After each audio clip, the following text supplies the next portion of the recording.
Welcome to Knowing Bayelsa, a program organized by the Bayelsa State New Media. I am your anchor for today. My name is Tonya Paul Abono. And with me today is a man that needs no introduction, the Honorable Commissioner for Works and Infrastructure, Barrister Lawrence Ewhrudjakpo. You're welcome, sir. Thank you very much, but let's just correct one thing. I'm not Barrister Lawrence Ewhrudjakpo. I am Mr. Lawrence Ewhrudjakpo. I've said this severally. I don't want to be given that prefix barrister before my names are mentioned. So, for purpose of record, Mr. Lawrence Ewhrudjakpo. There are people who prefer that barrister. They have their reasons. I also have my reason for not wanting to use Barrister Lawrence. So let's settle this issue once and for all so that it do not look like the rain that must always come every August in Bayelsa. Okay. There you have it. Honorable Commissioner, sir, we do not need to ask you about the things that your ministry have been doing because they are there for us to see. But then there are a few questions we would like to ask you, sir.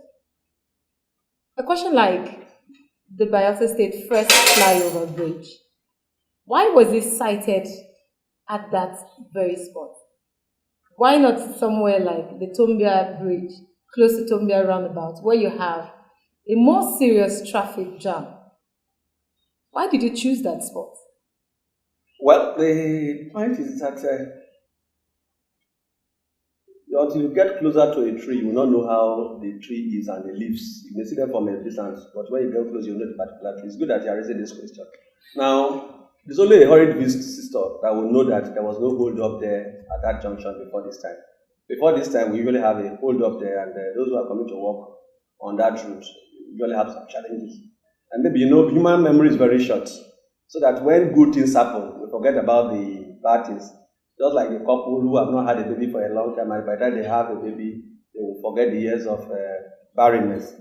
That place was quite a challenge, and we will also need to be reminded that we awarded 2 contracts. We awarded a contract for both the Tombia Runabout, the Tegwe Runabout, because the people don't want us to call it a Tombia Runabout. For the Tegwe Runabout, what we refer to as Tombia Junction, and then the one at the flyover, because the 2 areas were actually an area that was giving us a lot of traffic dreadlock. So we wanted to clear the 2. Unfortunately, you see, when you plant a lot of yams, the one that sprouts first is the one you give your yam stick to. So clearly, the one at NFPC had no encumbrances in terms of what we need to do before we start the project.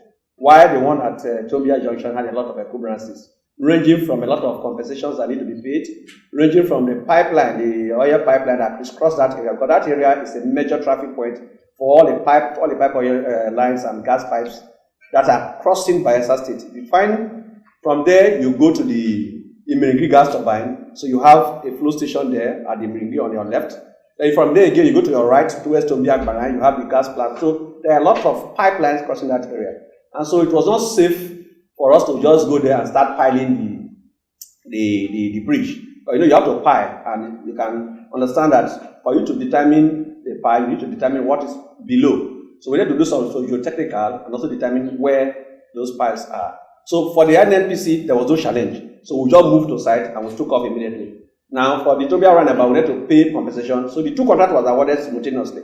But unfortunately, it took us almost like 6-7 months to determine where the pipes are. If you watch very well, between 2013 and 2014, you will see a lot of excavation going around that Tegwe Runabout. A lot of excavation was going on. Shell, who ordinarily should be able to provide us with the positioning of those pipes, so we can know how to position our piles and our azoles, couldn't give us. So we have to do manual to determine where all the pipes are. And by the time we did that, we got very close to 2014 ending and the economic recession setting. And then again, due to the economic recession and then inability to also pay the contractor have to move out of site. So the 2 projects were awarded simultaneously. And if you watch very well, we have paid about 50% of compensation for that flyover at Tombia Runabout. So it was not that we didn't know that there was a traffic hold up there. We awarded the 2 contracts, but factors beyond our control made it impossible for us to do that project. It's still on the scorecard. It's still on our table, part of the menu we want to consume before we leave office by the grace of God, if the resources pick up the way they are picking up, and the federal government becomes a responsible elder brother who will collect the whole family money and give it to everybody, because we have a situation whereby we have an elder brother who collects the whole money for the family land and brings some and declare a little and say this is what is available, let us share this. So once we get that and the revenue picks up, we are sure we'll get back to that project if the governor come back and gives us the approval that we should go on that project. So it's clearly not an oversight on our part at all. It is because of the circumstances that were beyond our control. So with that, we have to change the design of the bridge, because we now know where the pipes are. Because if we had gone to pipe blindly, it would have caused a lot of economic damage, a lot of environmental issues, and then a lot of even human catastrophe in terms of explosion that would have resulted from that piling on those pipes. So that is why you see that the Ewhrudjakpo about flyover didn't take off the same time with the NMPC. But the NMPC actually, with what we have done there, people have forgotten that it's always a hold up there. Like today, I was driving in today, and what happened is that Ewhrudjakpo are walking around the runabout there and the flyover, and they lock the road. You can see the hold up there now. So that clearly tells you that the flyover is serving a purpose, but because it is doing its job, nobody knows that there was a purpose. But today, if you go there now, there's a traffic hold up because Ewhrudjakpo has made that place impossible. So you have to squeeze through those roads. And not forgetting that the Azikoro road, which is the NTA road, was not also in the shape it is. So the dualization of that road has also helped to free the traffic. So you would know that there was traffic there before this. But like I said, the human memory is very short. Once the pain of childbearing has passed the mother is always very happy to carry her baby after the maternity. Thank you very much, Mr. Commissioner. University of Africa. Now, there's been so much complaint about the establishment of University of Africa. And the complaint has been that it is as a detriment to the Niger Delta University. Do you want to talk about this? Well, that question is actually a question for the Ministry of Education. But the truth is that the man who doesn't even go to, who doesn't farm yams, also know the yam leaves and call them by their names. So even though I'm not Commissioner for Education, I can tell you that whoever thinks that the creation of the University of Africa is to the detriment of the Niger Delta University, or is to even kill the Delta State University, which was wrong information and misinformation and malafide, which was some people did that brought the incidents in Amasomaya a couple of months ago. It's quite unfounded, unjustified, unreasonable, and just a way of trying to give a dog bag the name to hang it. Clearly, the need to establish that university is more than, the reasons are so numerous. First of all, Bayelsa has just 1 or 2 universities compared to other states. And you see, we are now living in a knowledge economy. We're not living in a static economy. Look, the difference between Israel and the Palestine is knowledge. Palestine has the population, Israel has the knowledge. So with the knowledge Israel has, they're able to do a lot of things. Now, look at London. I'm not talking about United Kingdom, I'm not talking about Britain. London as a city has over 100 and something universities. So if universities are too much, then London should now have more. Even as I talk to you, the people, the mayor is still trying to establish more universities in London. So knowledge is never wasted any time. It's only those who don't know. Because if you say knowledge is too expensive, go and test ignorance. So what the governor was trying to do was to expand the opportunities available for Bayelsans to get opportunity for education. Because you see, the Niger Delta University carrying capacity is limited. In any case, if you are saying that the governor's intention was to kill Niger Delta University, the Niger Delta University has got more accreditation since the governor became a governor than all the years that Niger Delta University has existed before 2012. You also will know that it is only now that the Niger Delta University is trying to have a main structure that we can call a Senate building. A man wants to kill a baby, will not give that child the baby food that is left with him to give to the baby. A man wants to kill a baby, will not only deprive the baby of the baby food that is left with him, she will even try to suffocate the baby before the parents come. That is not the situation. The governor has also awarded another contract for us to do a major road. When you go to Niger Delta University, people find it difficult to get from the main campus to the old campus. Now, the contract has also been awarded. So, someone who wants to kill that university will not be awarded those contracts, especially in the area of expanding the capacity of the university to do the carrying capacity of the university. So, it is not true that the intention is to. In fact, there was a rumor that the governor has started moving beds from Niger Delta University to University of Africa. You see, it's very narrow-minded purposes that should be that. And you're also aware that even going forward, it's already there. The government is trying to establish another University of Medicine here in Ewhrudjakpo. So anybody who tells you that, you see, some of our citizens, especially our elites, believe that the best way they can rule Bayelsans is to make them ignorant. And so when you are ignorant, you don't even know your left from your right. But the more universities you have, the more educated we'll become, and the more enlightened we'll become. And then we'll be able to demand for our rights. So the difference between us as underdeveloped countries and the developed countries and the civilized countries is that there is a lot of opportunity for you to explore your knowledge, expand your region. So the University of Africa is one of the best things that have happened to Bayelsa. In fact, one of the major things Governor Dickson has done as far as I'm concerned. Because you see, when you build the mind, you are building a generation. Or you build infrastructure, you are just building confidence. Built minds are for the purpose of society improvement. Built environment is for human existence. So you find that it's only when the mind is built. All the inventions that have happened all over the world is due to minds that have been built. So the commissioning of the mind is more important than commissioning of roads, bridges, flyovers, and the rest of them. Commissioning of the mind, which is what the government is doing through this educational reform, and unprecedented educational reform that is starting from the bottom, not top bottom, because it started from the bottom, the primary, secondary, now the tertiary. So I think that's the best thing that happened to this. In fact, we are happy that he looks towards that direction. Okay, are not looking towards that direction. The level of ignorance, the level of backwardness, Bayelsa is recorded as one of the educationally backward states, which is ought not to be, being from the south. But that has improved over time because of what the Governor Dickson has done in terms of pumping more energy towards the educational sector. So we'll have a lot of opportunity, because if you go to Niger Delta University, if Niger Delta University is to admit, maybe cumulatively we pass out about 2, 3, 4, 5,000 pupils from the secondary school after WAEC, and Niger Delta University is able to carry only 4,000, where will the remaining 2, 3,000 go to? They will go to other state university. And you know the cost of schooling outside your state is very expensive. Those of us who school outside our state, you don't know. When you are schooling with your state, even with your soaking of gari, you can go to the classroom and learn. Nobody will see what is in your stomach. It's what comes out of your brain that they will see, not what is in your stomach. So the University of Africa was not intended to in any way kill. In fact, it is a good thing to make the two universities grow and create more opportunities for Bayelsans to explore their capacity to be trained and train, so that we have a good, informed, well-educated, and enlightened society. Because an enlightened society is a plus to the nation. And an enlightened society is a danger to the nation. In fact, most crimes do link to drugs, but it's also substantially linked to unenlightenment and timidity and primitivity and ignorance.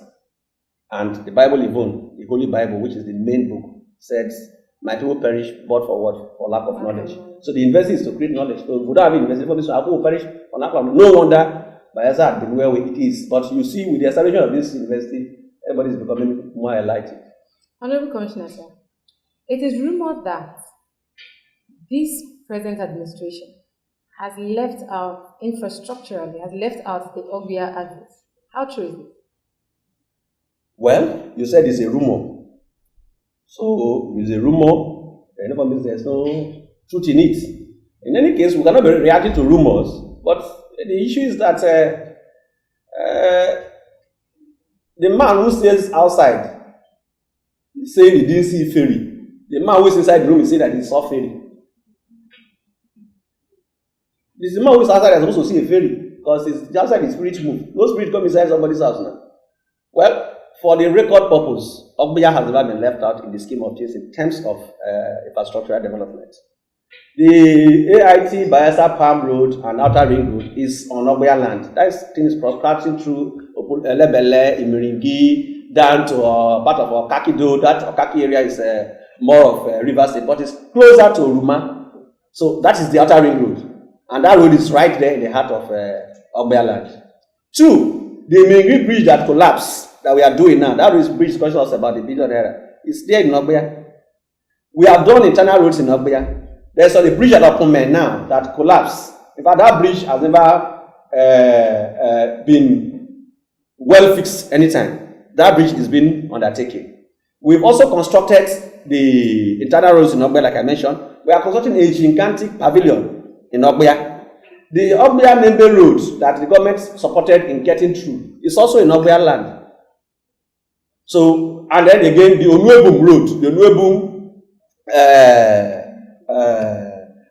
Otweke road that we have often rehabilitated is also on Ogbia land. Only recently, about a month or thereabout ago, the state government awarded a contract of about 24 billion naira for the construction of the Ogo, Ayama, Okodi, Pebble Road.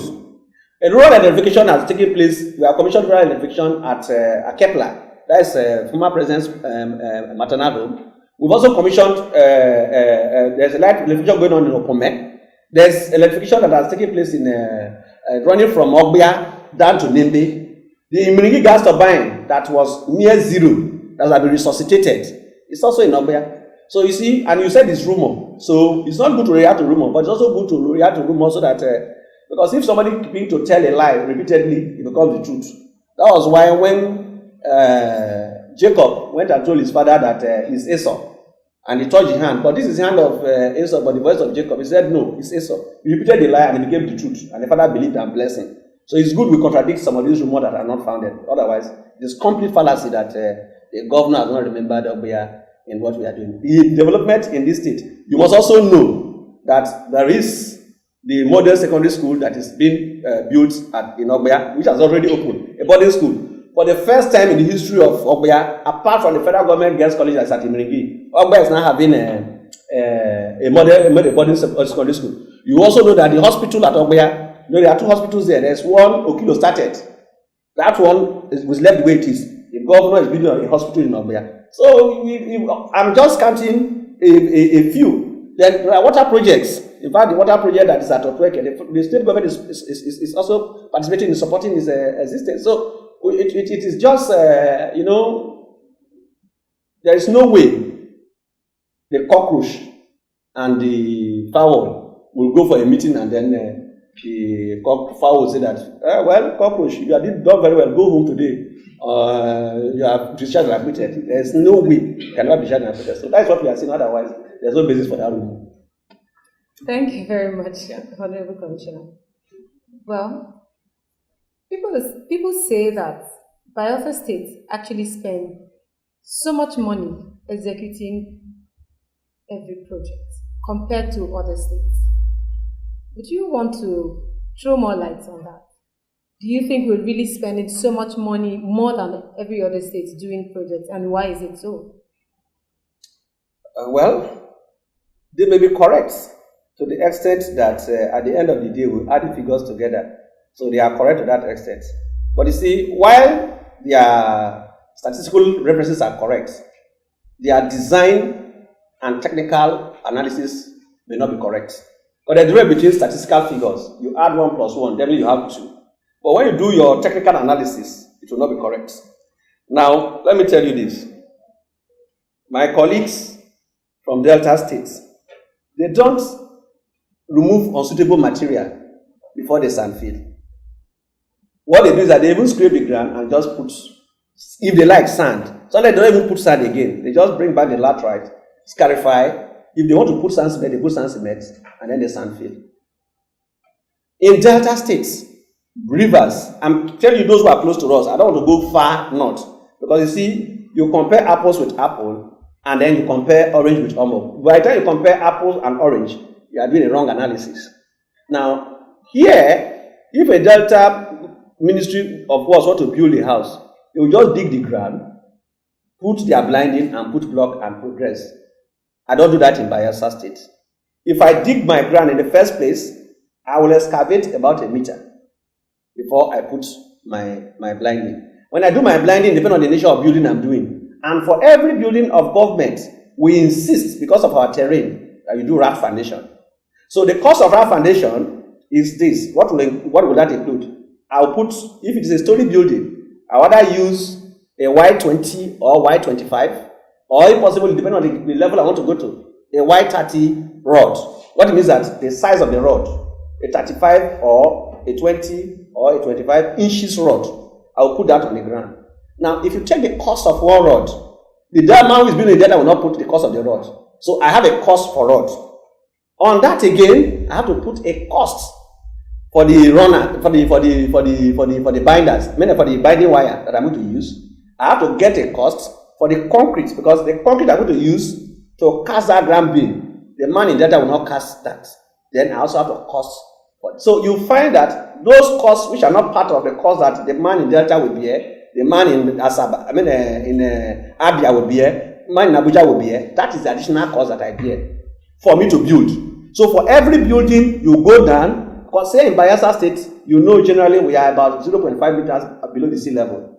And you are building in that place, if you don't do that ground foundation, there will be a lot of capital activities. What will happen is that the blocks will soak, the house will. So when you go to some private building, you see a lot of wet surrounding, the paint peeling off, and the rest of them. That's a lot of the capital activities that have moved the water level up. So for you to stop that and ensure that the houses are not damped, capital activities do not make the house to destroy quickly, because the block retention capacity of resisting to water is very limited. So you have to bear that cost. So I will bear the cost of that foundation. So now, you know what it costs us for a cubic meter of concrete? A cubic meter of concrete goes from between 45,000 to 75,000, depending on who is producing it. If the Ewhrudjakpo is producing it, it's about 75,000. If the locals are producing it, it's about 45,000. Now, if you add 45,000 to the cost of one rod, maybe let us even take a 16 inches rod, which goes for about 3,500. And I need about 12 of them to make my ground beam. I add that times that cost, then times the cost of concrete. Maybe I'll require about 2,000 cubic meters of concrete to do that. The man in Delta will have to spend that money. So if you add that cost to the rods, and then I add that to the cost of labor, I add that to the cost of excavation, then I add that to the cost of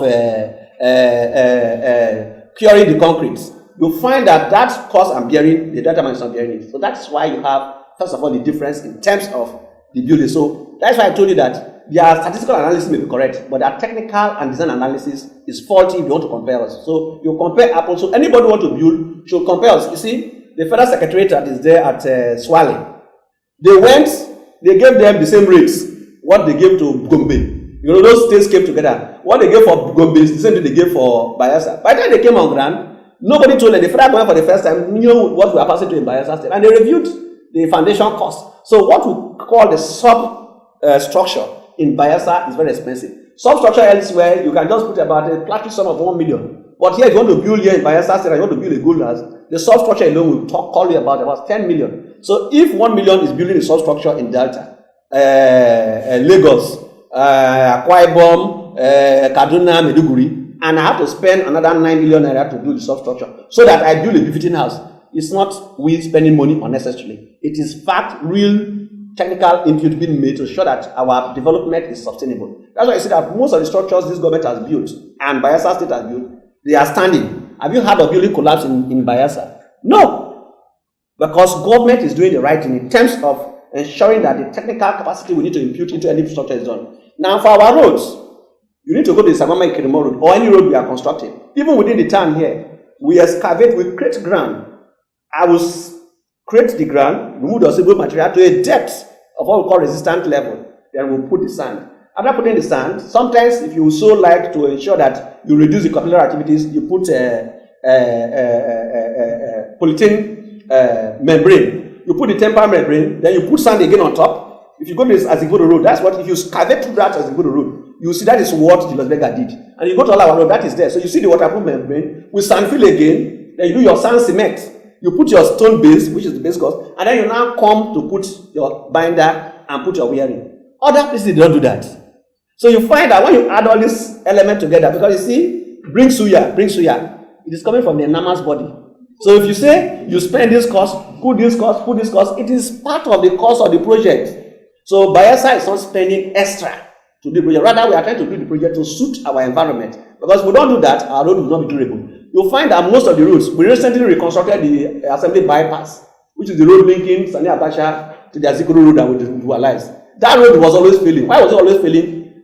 Proper design was not done. Now that we redesigned the road and we reconstructed it, go to the road, you can see that that road is going to face the test of time. So anybody who tells you, here, this is where you have value for money in terms of project conceptualization, and like sand filling alone is a major component of a project in Bayelsa State. But elsewhere, nobody does that sand filling. Even they may do, is very limited. So like I said, compare apples with apples and compare orange with apple, because to be fair, or very, very unfair, unjustified, because they may be right with their figures. Say, this 1 kilometer of road is supposed to be this. No, when you come to buy, look at the local content building. They have to pile and pile and pile. Let me tell you this. We awarded a contract to Seriake. We awarded the same contract, and that contract to Seriake. We awarded another contract to Rafo. All are bridge work.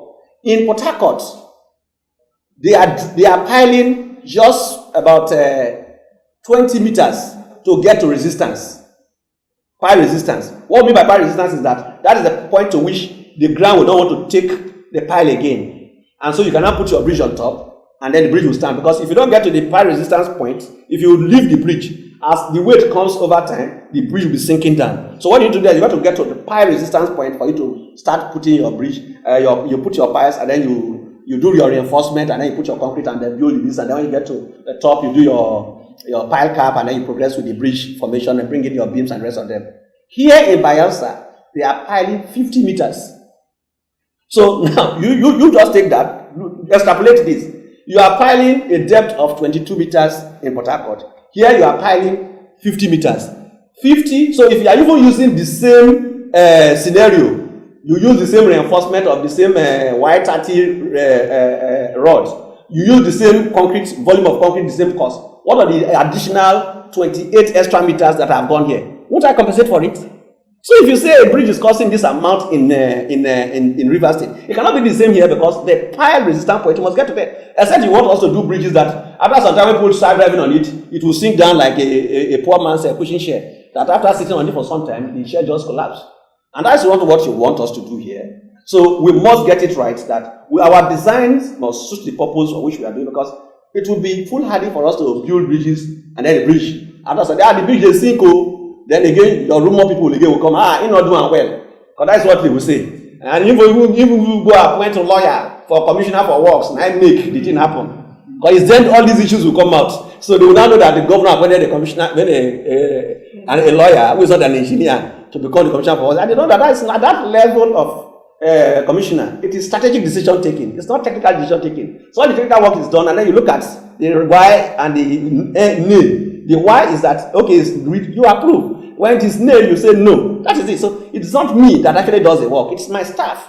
And they are all very competent, focused, dedicated, and proactive staff I have in the ministry. And that's why we are making the progress we are making. So for us, it is either it is good or nothing. Because we don't believe in half measure. And you know the governor is not just a man of standard, he's a man of quality. And he's a man of sustainability. He's also a man of posterity. So you don't want to do anything, and then tomorrow they will call him that, Governor Dickson, the bridge you didn't work well. So you can see the difference. So these are the issues that have made cost of project in Bayelsa State higher than this. And again, you must also know, mobilization is another key issue. If I'm doing a project in rural area, my handling cost is a major issue. You may not need to handling costs in Delta, because everywhere you can drive to. But if not for Governor, this is what has made us to be able to drive to some good distances in the state. When you want to do any project, you have about 3 or 4 times handling. So you carry the things from Port Harcourt. Any case, you know we don't have any cement factory here. So you buy from Port Harcourt and they come to the warehouse. From the warehouse, you carry again, because we're always waterside people, you get to the waterside. When you get to the waterside again, the man will offload it to the boat. Then from the boat, you take to the other waterside. There's someone to carry it from the boat to the land. There's someone to carry it from there to the site. So all these are part of costs. You cannot say a contractor should not benefit those costs, because demand is not for that Christmas. Even if it's for Christmas, we have not got to Christmas yet. Thank you, Honorable Commissioner, sir. Thank you so much, sir. The Bayelsa State Specialist Hospital, it's actually a fantastic idea. But the question is, why was it situated here in the government house? Don't you think there'll be restrictions? Why did you put it here? Won't it be perceived as government trying to just create it for its normal political appointees, and it's just a political setting stuff? Why didn't you take it outside? Why was it not situated somewhere else? Well, as a journalist, I know that you say you are new media. Even though you are new media, it's all media. Because what is happening is that every goat that has traveled to Lagos and come back, he has only one language to speak. There, that's the only language to speak. So, the fact that he traveled doesn't mean that he will change the language. I thought as a journalist, you also need to go and find out some of these things and see whether some of these things, you can do that and say, from our investigation, this, in those is where we put them and delete what they were writing. They also say our investigation shows this. That hospital is a better place where it is now than any other place. Not for anything, but the fact that we had a governor who didn't think of himself but thought of the public and decided to give. See, what he has done is that place used to be what they call a government house hospital. I hope you are aware before this time. So it was preserved for only those who work in government house and very few government appointees. Not even all. You must have to be in the good books of the king. You know, as I don't want to say certain things here, but you know, in those days when there were these boys who they call the inner caucus and the outer caucus, which governor does not have. Now, it was situated there. There was a need to upgrade the facilities. Those facilities were upgraded so that they can meet international standard. Now, if you allow only the government officials to use it, how many government officials will be sick? So, what we decided to do was that instead of limiting it to government use, open those facilities for everybody to use. That's why you see that it is open to the public. So, it's a hospital that is already existing there. And you know Bayelsans, they're always very sentimental. If you now say you carry that hospital from there and take it elsewhere, they'll say, you carry government house hospital, come on from government house. So what he has done is that improve the facilities and make it accessible. The location is not important. Accessibility is the most important thing. Are people assessing it? The answer is yes. About a week or thereabouts, some people from my community came. From my city. I can't say my place is a city because it's bigger than your town, and you know that. But it's a different fact. Ofoni city. Some of my people came from my Ofoni city to come and visit me. And we were discussing about somebody who was sick. And I told them they should take the person to the government house hospital. He was saying, no, why government hospital that he can actually go to any hospital in Warri? I said, no. The facilities we have there are so standard that it will be better for us. One of our cousins who was also there interjected and said, look, what the commissioner is saying is the right thing. That he had a church member who has been sick and gone to several hospitals in Igwa here. He was not getting well. In fact, they even asked him to go to Port Harcourt. They got to Port Harcourt, he was not well. And then somebody got to take him to the government house hospital, the specialist hospital at government house. And they brought him here. That after 2 days of treatment, there was improvement, and the person is discharged. So, what the commissioner is saying, take him there. So, that's to tell you that the issue is not where it is sited, but is it accessible? Is it delivering service? That's the most important thing. And that is what we should do, not to say where it is located. You see, it is not the cloak that make the monk make the cloak. So it is what you do as a monk that will make people so that you are a monk, not that you are wearing a collar. No. A lot of people wear collar, even those who are not even pastors, this is wear collar. People like us, we are almost also trying to wear collar. But the truth is that where it's cited is not important. The availability of the services, the quality of the services that place is rendering is second to none. I only day for yesterday, I've asked them to admit somebody. Somebody who will have ordinarily died by now is admitted and the person is improving. So I think it's open to the public, everybody is using it. So the issue as at where it is cited is very immaterial as far as I'm concerned. Because what's important is that whether you use the goat to tie the rope or you use the rope to tie the goat, the most important is that the goat should not move. Thank you very much, Honorable Commissioner, sir. This administration actually started with so much ambitious projects. Would you kindly tell us, as the administration is gradually winding up and coming to an end, are there some specific projects that you think that the administration is going to complete before it winds up, or some of them that you think that the next administration is going to come and take over to complete them? Are there some specific projects like that? Well, in the first place, government is a continuum.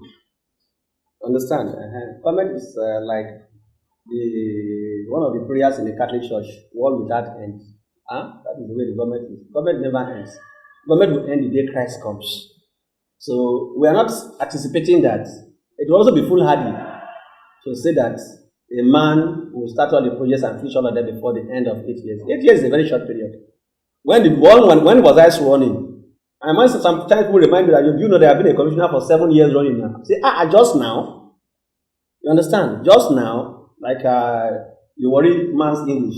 Just now, you don't get 3,000 naira. So that is what is happening. Just now. So it's not possible for us to finish all the projects. But the major landmark ones we have set for ourselves, we are going to complete them. For example, you know that the Azigoro route, we are pushing heavily on it now. So soon we'll be through with that. The Tourist Island Bridge, just that is behind us in Government House here, that is crossing to the new university, crossing out to the Tourist Island where you have the Polo Club, the Golf Estate, the Golf Club, the Royal Tulip Hotel. And you need to know that. You see, most Bayelsans don't know. They are here. The governor has taken Bayelsa up there. And it's good they try to catch up with him.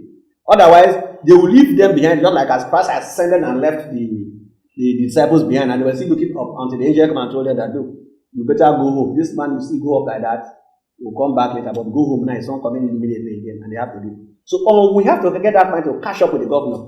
You know that the castle, what used to be the governor and deputy governor castle, have been converted to hotels. And right now, the Golden Tulips are the one to manage it. And they have changed the name because the Royal Tulip, you hear the name Golden Tulip. You have one Golden Tulip in Port Harcourt, you have one Golden Tulip in Lagos, and over the place. The Royal Tulip is in just about 3 or 5 countries in the world. Now they are bringing Royal Tulip to Bayelsa. That means that the standard of that hotel is, you women, you know what it is. It's not me, I'm a village man, but I'm told it is. That's what they say. And I don't know what this means, but I know that people do it to show exquisiteness and class.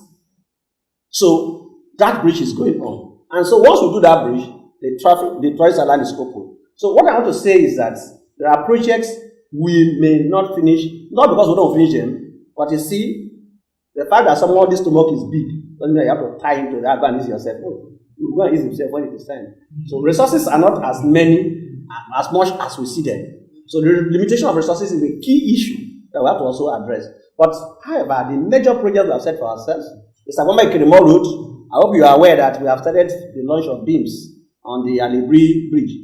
See, I grew up. My father was the first paramount ruler, man and away of my community.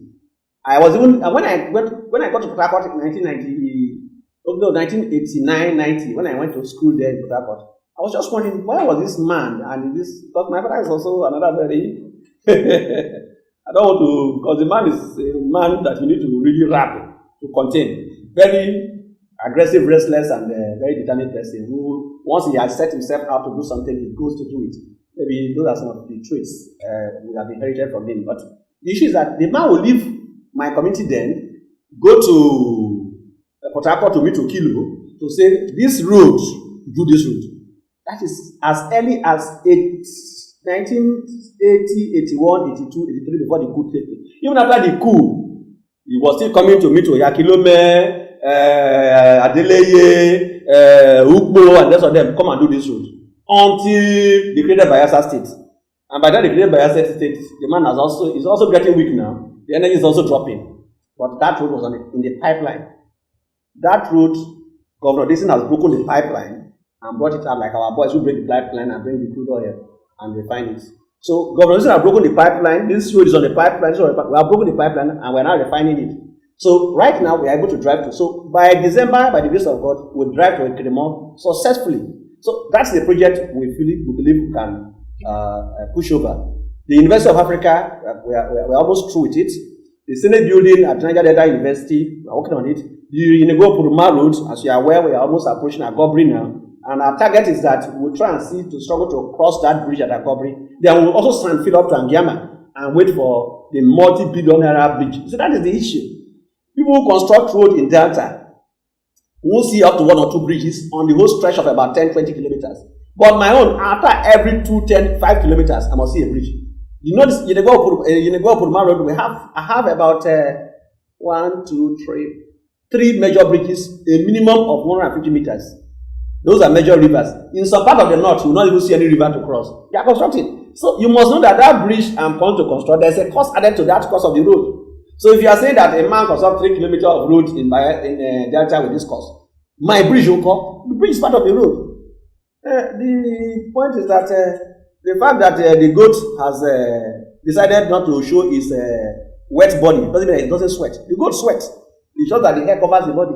So clearly, those projects we will take on and finish. The airport, as you are aware, we are coasting home on the airport.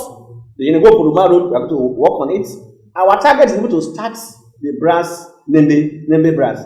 Because if they have done the right thing of falling the trees that are on top, you see, sometimes when a foolish man goes to his farm and fall trees, you would think of bringing the one that is under, but that one is drier. You would want to bring that one up. But I don't know, you have to remove the top one before you go to the dam. So if those who were here had thought of starting from the land to the river, if not starting from the river to the land, maybe that would have also gone very fast. So we have some projects but clearly, like I said, the government cannot finish everything. Government is a continuum, but there are some key projects at the airport, the new university, the Tourist Island Bridge, Puruma Road.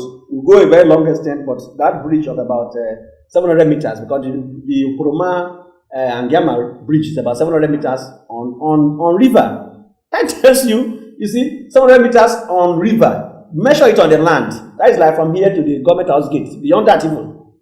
If not up to the secretariat. That is the bridge. Look at the one we completed at Ogobri.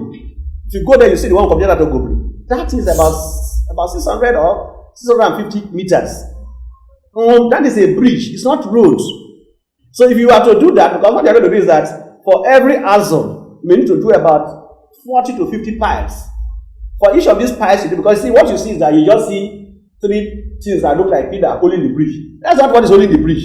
The below is where you do the real foundation of the bridge. So you can pile, in some areas, you can pile up to 56, depending on the texture of the ground, so that the bridge stands very well, and then you now do the pile cap. So it is a summation of all those piles that you are buried under, that you cap up, we'll call the pile cap, and then you now do the pile pillars, and then you now bring your cross beam, which is where the beams will rest upon. So if I'm doing that for about 700 meters, and let us take an average to say that for one pile, you are going to do about 30 million, presumably, for one pile, times 56 pile, times the number of azos you are going to do, because you may do because your bridge has spans too. You cannot just say, okay, because the bridge, you do one from here to there. It's always 20 meters span. If it's too high, you go for the 45 meters span. So if you take those number of azos you are going to cast, and then take the number of piles, you see that the cost of the bridge will be enough for somebody to do a road, or 3, 4, 5 roads in data, and you will come and say the cost of the project in Bayelsa is too low.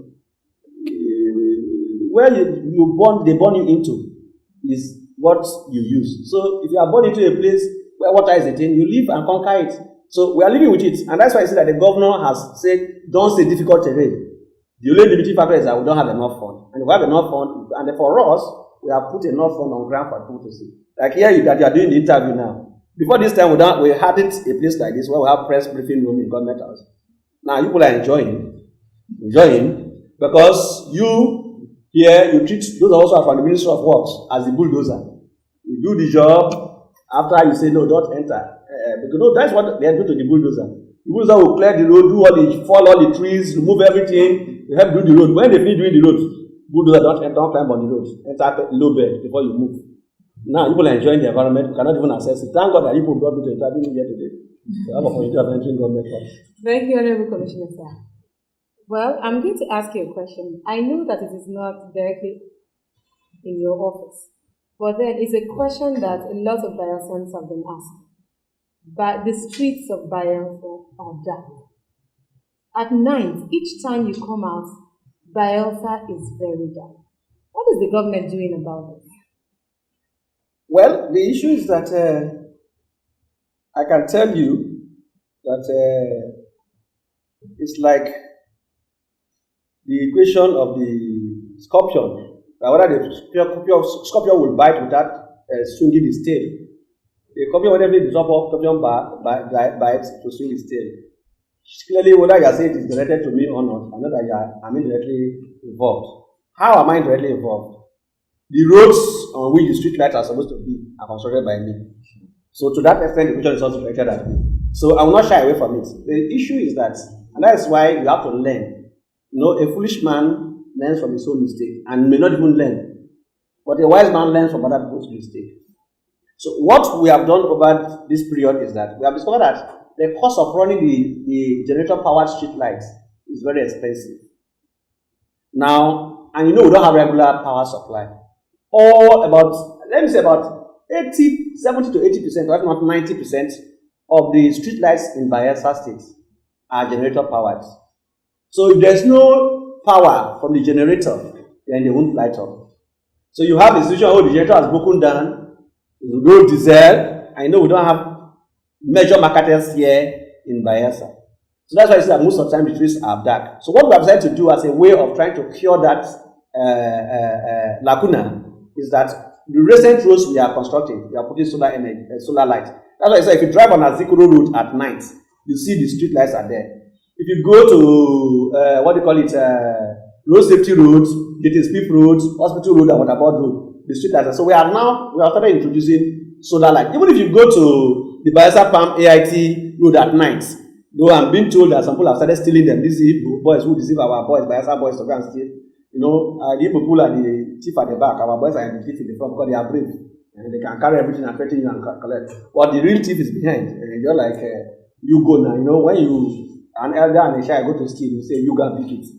When the child succeeds in picking it, he will take it over. But if the child does not succeed, the guy decide, why you go thief now? So that is. But I'm being told that. But the point I want to make is that if you go there at night, the whole street is lighted up. So that's where we are moving to. So, and the government has also directed that we should look at the cost of replacing those generator-powered street lights with solar. It's just that a lot of things are happening to the madman, and that is why you see that he looks haggard. Not that he doesn't want to bath; he really wants to bath, but many things are compelling him, and that is why he's not able to bath. So clearly, we are putting all those things together. As time goes on, so we are aware. The government is even conscious of that fact. So by the time we finish as the Bodo Road, you will see solar light on it. Even if you go to around the secretariat in the evening, the banquet hall in the evening, we are no longer using generator there. It is solar powered. So you see that at night it's always bright. So we are conscious of that. So we are taking steps to cure that deficiency, which is as a result of the generator powered street light that we have. Honorable Commissioner, sir, the rains are here. The flood is here too. And there are a whole lot of challenges, especially in the rural areas. What is government doing to mitigate these challenges? Well, the animal that the hunter kills frequently is never difficult for the hunter to shoot down again. But he knows how to get the animal. So flooding is no longer a problem for us. I've not had anybody complaining this time around to say, if the guy is flooded, you and cry is not there. The Ekeremo Road. Yeah. Those people around that access. Yeah, you see, the issue is that the Ekeremo Road is still under construction. So even if they are complaining, they should wait first. Because as you progress, see what we do is that what we did was this. Now you need to know this. You see, a learning organization is an effective organization. A non-learning organization and is a non-mobile organization. That's why that organizations that learn progress. Why organizations not learn? You see, Microsoft came up with the first one that was difficult to type with. Then they came, so they improved Windows 4, Windows 5, Windows 8. Now, I don't know which window that they have opened again now, because they're always opening new windows. So that is learning organization. Now, what we discovered was that this idea of dry sand filling makes projects in our area longer than necessary. Meaning that dry sand filling means that you go there, you have a sand dump somewhere, then you carry the sand on a tipper, the tipper goes to drop, then you come and carry again like that. That one we discovered that it was really not making our project to move fast. So what we had to do was to do what we call hydraulic sand filling. So sand fill across the whole road from Toruwa down to Ekeremo. Now the construction is now taking place. So as the construction is taking place, they'll be opening up the areas they need to put bus coverts, areas they need to put bridges, they will now be opening them up and like that. So they will have some difficulties for now, but they will soon clear up. Even my own community, they had those challenges, but it has cleared up. In fact, when we started initially without the culverts around where my house is situated at home, the house even cracked because of the water that we take. So, but those are this because you see, the issue is that somebody egg has to be broken for omelette to be made. So that's part of the breaking of eggs. Development does not come easy. So it's one of the things of township. So, but we have appealed to them, and they are quite aware that we are taking steps. So, as we progress on, we are opening up the water channels for them to go to. Because all our communities, the water rises from the front and flow towards the back of the community. Now that place has now been blocked. And our road, because of the 2012 flood, we are using the 2012 flood as our benchmark for determining our sand fill. Because some roads were covered during the 2012 flood, especially the east-west road, were cut off both from Delta and rivers. Now, if you go to those two roads now, you see that when Seriake was reconstructing, they raised the heights, the field level. So we've raised the field level to that level. So the roads are higher than the plot level in the community. That's why they have that problem. But we have also marked areas that will put culverts that will make the community drain off. So we are managing those situations. Thank you, sir. You're welcome. My next question has to do with the civil service reforms. How has this affected your ministry, or how has it influenced the performance in your ministry? Service reform is a very good thing now. You are just trying to ask the Benin man whether swallowing pounded yam is a good thing.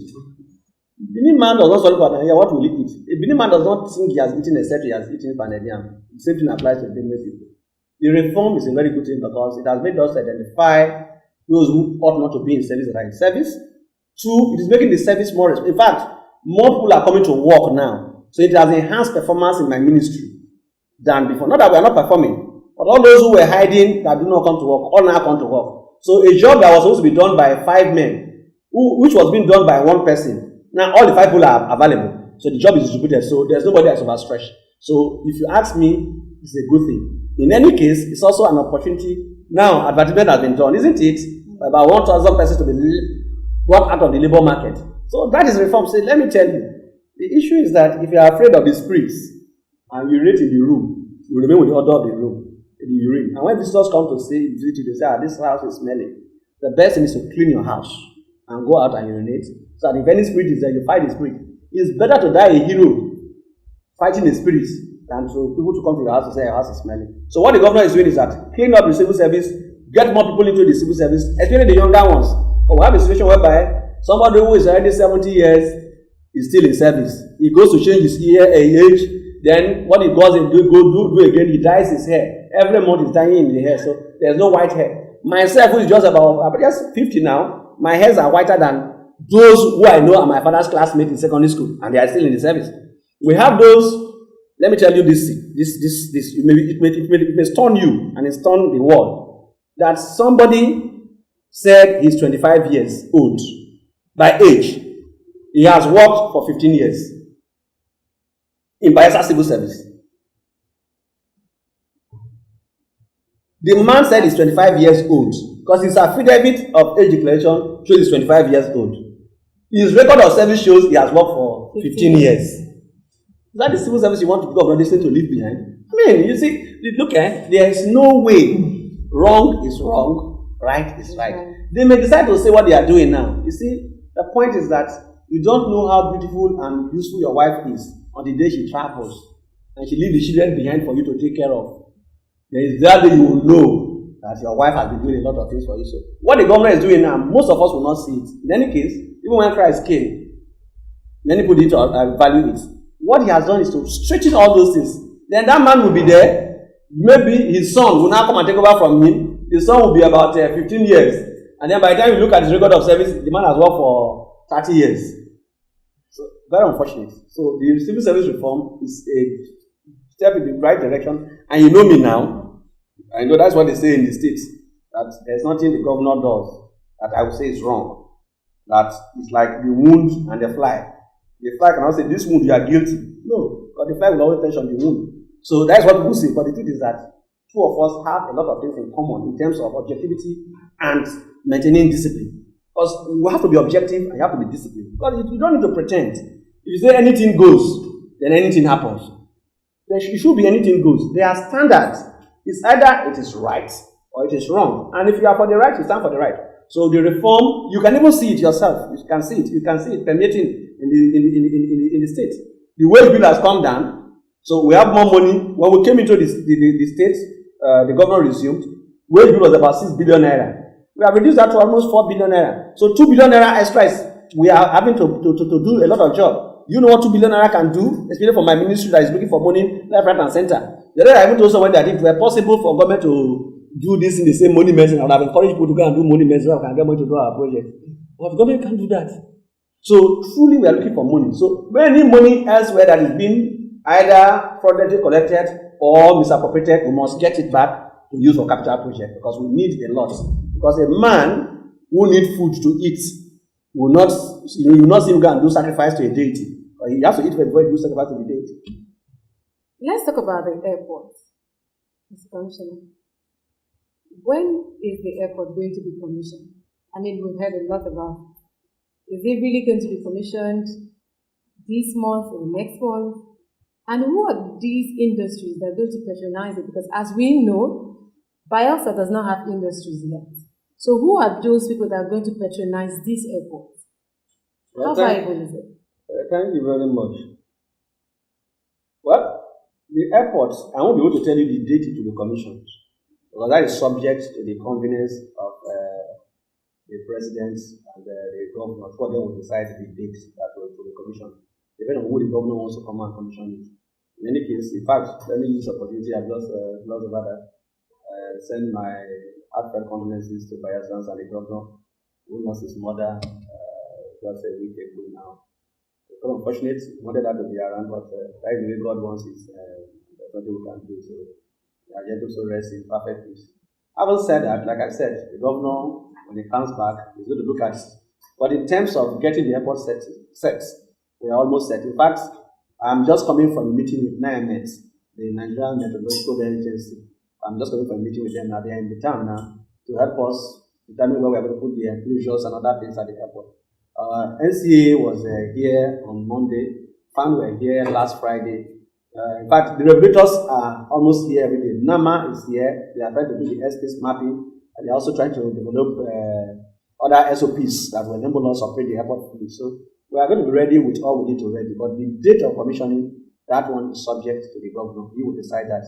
And since I'm not the governor, I won't be able to say the date. So the governor will mention the date to the commissioner. And I believe we will confer with the commissioner. That's meaning that the person who is going to commission it, not me, the commissioner, the person who is going to commission the project, or else the time it is. Now, you are saying that why are we constructing the airport with the new industries in Bayelsa and the rest of them? Well, it's very unfortunate that people believe that it is only when they have children that they will know that they need to buy the big clothes. It is necessary, but it's not always so. That Bayelsa airport you see, people find it difficult to come to Bayelsa. Do you know the reason why the oil companies are not here? Bayelsa does not have an airport. The industry you are even talking about, one of the reasons why they are not here is that it is not easy to come into Bayelsa. Because if you come to Bayelsa, if you want to come to Bayelsa, you land at Port Harcourt. You will spend about 2 hours to get to Benegua. Why will I come here to do business? If it is easier for me to do business in Port Harcourt Airport, I just get to the airport, 5 minutes I'm in town. Why will I now travel 1, 2, 3 hours to go to the place? Even not that the road is not good, and also the road is not even safe. So the airport itself is the beginning of the beginning for Bayelsa. This is the first time Bayelsa is trying to do what we call positive, concerted, focused, purpose-driven, and energized investors attraction or wooing. Because with the airport, you can get into Bayelsa and get out. Even within a day, you can come in with the first class in the morning and go back with it. Why is Lagos Lagos? Lagos is Lagos because there are a lot of traffic, air traffic into Lagos. You remove the airport from Lagos, remove the deep sea port from Lagos. Lagos, look, let me tell you, it is because trees are close. That's why the monkey jump. If you separate trees, monkey will also come to the ground and walk out like me and you. So Lagos is Lagos because of those airports and the seaport. So if you say we should not do the airport, then we can never be like Lagos. So what we are doing is that the governor has taken the right decision, and we thank God they took the right decision at the right time. If you had not taken that decision in 2013 and we started constructing before the economic recession started, by now we may not even be dreaming of having an airport. Because since 2021, the tempo picked up and we were able to do about 50% of the job, the economic and recessing. I don't know whether it has come out of the recess, because I know that those who were in primary school or secondary school, when they say go on recess, they also come back from recess. You don't know whether Nigerian economy will not come from recess, because that time they call lunch break recess. That's what they teach us in our own secondary school. No, we went to native authority school, not Madonna International School. We didn't go to those ones. Our own is native authority school. And what they call break is recess. Bang, bang, bang, go on recess. After bang, bang, bang, come back from recess. So I thought that recession is part of recess and will come out of recess. But the point I want to make is that the Bayelsa airport is so important, so necessary. Like, for example, we are building 6-star hotels here, and you want people to come in. How will they come in here? Drive that distance? No. In any case, because the airport is not there, most of the oil prospective companies don't even have their helicopters and other facilities here for them to easily reach to their facilities. Now, the airport here will also serve national interest and national security. Because, for example, the Gulf of Guinea is closer to Bayelsa than any other state in the country. So with this, you can reach the Gulf of Guinea states like Gabon, Cameroon, Equatorial Guinea, Mali, all the West Africa. If you look at Nigerian map and you look at where Bayelsa is, you know that we are the appropriate place to live to the Gulf of Guinea. Now, we are talking about agricultural revolution. You are aware that we have a starch processing plant that is almost set at Abedabri. We have the largest aquaculture farm in the whole of Nigeria, if not whole of Africa. Because what we have here is bigger than the one we have in Songhai in Benin Republic. We're also pursuing our rice and palm. We are developing greenhouses for onion, for tomato, cucumber, and other things. How do you evacuate this? So these goods are kind of things you need to fly out immediately. You don't need to take them on this log truck from here to Port Harcourt before you fly them out. In any case, you know that our airport is for both cargo and passenger. And for the whole of the south of Nigeria, there's no cargo airport. So our airport is not a luxury. It's a necessity. Because, first of all, to create employment, as I talk to you now, we are trying to employ some people in the area of firefighting, in the area of airport security, in the area of cargo handling, in the area of air ticketing, in the area of air traffic control, in the area of weather, in the area of even monitoring the air. Even we have to clear the grasses around the airport because the place will not land if the grasses grow to a certain level. So people will be employed. Apart from that, you have your sure business that will follow in terms of car hire, the other ticketing that is not the real ticketing. You know that one. You know, you fly, I don't fly. So you know that more than me. So those people will also be there. Then you now have restaurants that will spring up around the airport. Then you now have hotels that will come there to build so that people will have place to sleep over, because for every airport there are nearby hotels. Apart from that, the tourism drive of the state will be escalated because people can easily come in and go out. Ewhrudjakpo is the unveiled bride. Ewhrudjakpo, Bayelsa is unveiled bride, the hidden bride. Anybody want to, when a girl is young, you hear more people coming around her. But when they know that she has started, they will say, no, this one, like say. So that is where Bayelsa is. So with the airport, more people are going to come here. So anybody who tells you, why are we building an airport? Tell the person, why is he eating? Because the airport is like eating for Bayelsa State. Bayelsa survival is dependent largely on this airport.